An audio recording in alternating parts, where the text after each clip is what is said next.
Hey guys, a while back I asked you what you want to see next. Is it a new lens? Is it a new camera like the X100V? Or is it something gear related like a wireless microphone or something? And you guys answered and you wanted to see a lens. I kind of think we're gonna need some rock music for this one. Pow!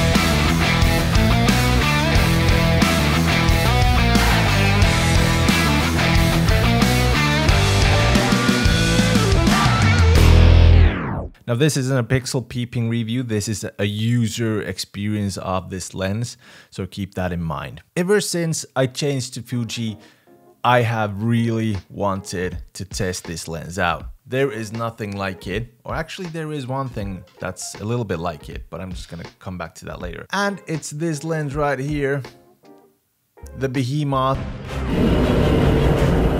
f1.0, or that's what I'd like to call it, because look at this size. The sheer size of this thing is phenomenal. Now there is a lens like that, and that's the Canon EF 50mm f1.0. I can't remember if it's full frame or APS-C. I think it's full frame, but that is quite old. That's an old lens from like the 1980s or something, and this is quite newer than that. And I really just wanted to see how it handles when I use it. No quick size comparison if you didn't really get how big that lens really is. Side-by-side comparison, on the left there's the Tamron 1770 f2.8 and on the right there's the 56mm f1.2. And this lens is definitely the widest of them, not the longest, but the widest of them. Even my fist is smaller than this lens. Straightforward, pow! This was the first image that I took with this lens. I am really surprised how sharp it is throughout the picture in f1.0. This picture was taken in f1.0 and with minimal vignetting. Now the focus distance on this lens is about 60 to 70 centimeters. It is longer than most, Fuji lenses. You have to take your distance. It is not a macro lens. And shooting at f1.0, you are going to notice some chromatic aberration, but shooting at these apertures, that is something to be expected. And like I said before, chromatic aberration is just a characteristic of a lens, so that doesn't bother me that much. Now the autofocus on this lens, well, it is quite snappy for even f1.0. I was quite surprised at that too, because I've been using this old 56mm f1.2 and the f50mm f1.0 was faster than that, and it was a little bit quieter than that. Okay, straightforward, I'm just gonna show you guys how the AF works on video mode. First of all, you have to keep in mind that on the first clip I'm using my own custom settings, AF tracking to +2 and AF to +1. I'm gonna change them a little bit and you can see them on the clips, that what settings I'm using and how it sounds and how it works.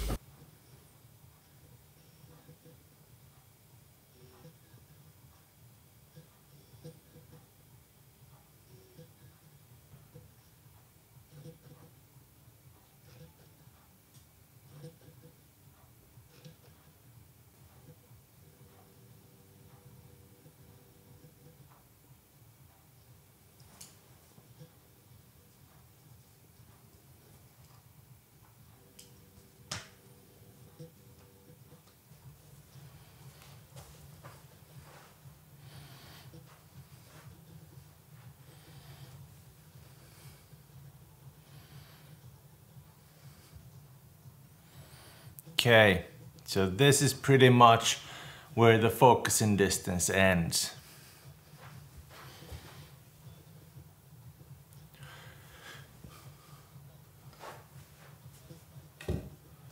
Okay, let's pump up the tracking speed.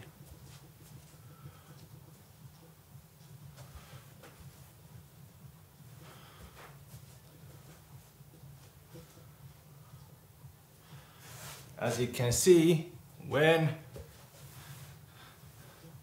you got your tracking on +4, it works damn fine. Now I was waiting for something more motorized than that. That was pretty silent from what I've been used to 56/85mm lenses, and for an 75 equivalent, 50mm lens, that is pretty silent. That is really good. I really love that, but I wouldn't still use it as an A-roll lens because I usually want to get really close to the camera, and that really needs me to go far away, really far away. But I could do B-roll, I could do stuff like that with that, and it is a great B-roll lens. Now for street photography, I would not use this lens. I would use it for events and portraits and stuff like that. It is not an everyday carry unless you're Shaq O'Neal. Just imagine him having a pancake lens or something between his fingers. I think it might look like, you know, a small licorice or something. I was thinking about taking it outside, doing some street photography, but I decided not to because I don't want to risk it. This is an expensive lens. I saved for it a lot. And now that I got it, I just don't want to risk it straight away. Maybe later on I might do a video doing street photography with that lens, but not right now. But what this lens is great for, like I said, events and portraits. I took a few self-portraits with this lens and I really love how they look. The bokeh is awesome, it is smooth. It's not dreamy like on the 56mm, but it is still out of focus. The bokeh really keeps its shape. It's just beautiful. It's a beautiful lens. Now the build quality of this lens, it is weather resistant. It is all metal pretty much. I love it, and I'm actually thinking about selling the 56mm because it is weather resistant. The 56mm that I have isn't. So that is a pretty big deal breaker for me to keep this lens. And of course the wider aperture. And well, you know, it is just an overall great lens. If you own, let's say, an XE4 or an X Pro 3 or something like that, I would not get that lens for that camera. That is, like I said, like you've seen it, it is a big lens, and putting it on those cameras, it will be really front heavy and it will be hard to, you know, use with those kind of cameras unless you're really used to using heavy lenses on smaller cameras. So why not? But I wouldn't do that. I don't really see it working out. Okay, so what might waver your decision on buying this lens is that it is a little bit of an oddball. What I mean by oddball is that it is a 75mm full frame equivalent. The 56mm is an 85mm full frame equivalent. You lose 10mm of that focal distance. The 85mm, what is here the 56mm, is a great portrait lens.